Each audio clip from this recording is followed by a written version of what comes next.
President Joe Biden is set to address the public on the vaccine rollout. Will he be touting 100 million shots in 100 days?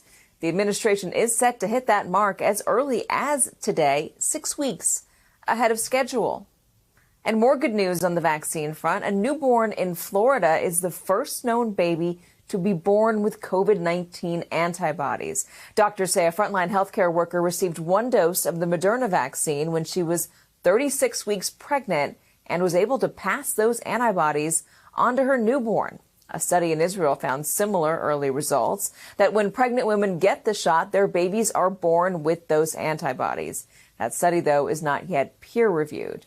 Joining me now is Dr. Irwin Redlener. He's a pediatrician and the director of Columbia University's National Center for Disaster Preparedness. Dr. Redlener, thanks for being here. I'm certainly particularly interested in this. I got the Pfizer vaccine last week, and part of the conversations that I was having with my doctors was the idea that, in theory, these antibodies could be passed on to my baby. Talk to me about how that normally works and whether we should expect to see more of this.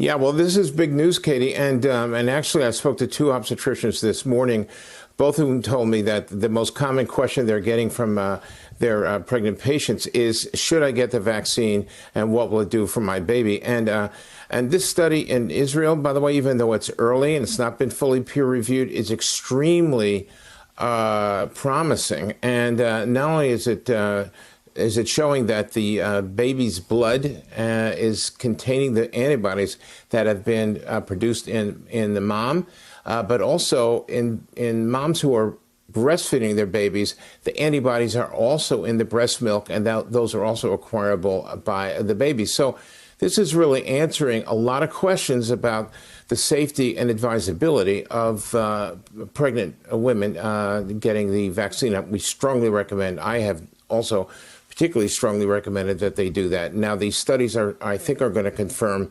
the positive consequences of getting vaccinated. I'm glad you did. When do we expect to know? I mean, it hasn't been peer reviewed yet, but when do we expect to have some definitive answers on that? Well, I think in the next few weeks, the Israelis' scientific community is very, very careful about releasing preliminary data.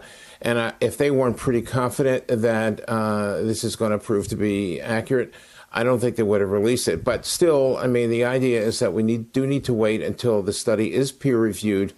And that gives the level of assurance that we really need to have ultimately. But in the meantime, I think it's advisable for people to really give strong consideration to getting the vaccine, Katie. Dr. Fauci, Dr. Redlener, I want to play a moment between Dr. Fauci and Senator Rand Paul. That was a compliment, but thank you. Over whether masks are necessary if you've had the vaccine. Let me play it. Had the vaccine and you're wearing 2 masks. Isn't that theater? No, that's not. Here we go again with the theater. Let's get down to the facts. When you talk about reinfection and you don't keep in the concept of variants, that's an entirely different ball game. That's a good reason for a mask.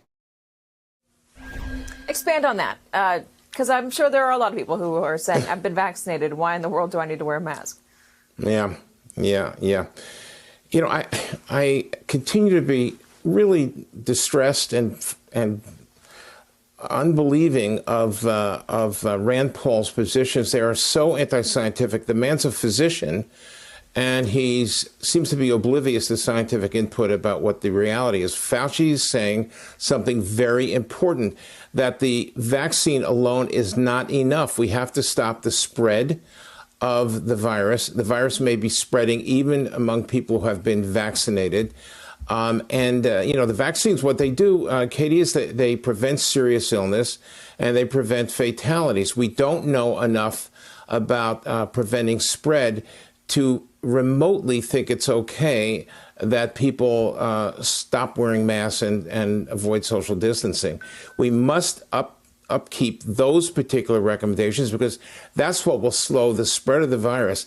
And if we don't slow the spread of the virus, we'll have pockets of virus in various places around the country, especially with other behaviors that are like the spring break plans for many people.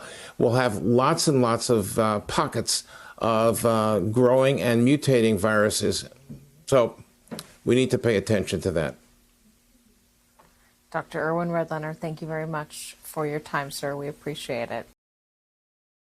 Hey, thanks for watching our YouTube channel. You should know that you can follow today's top stories and breaking news and catch up on your favorite MSNBC shows all in one place.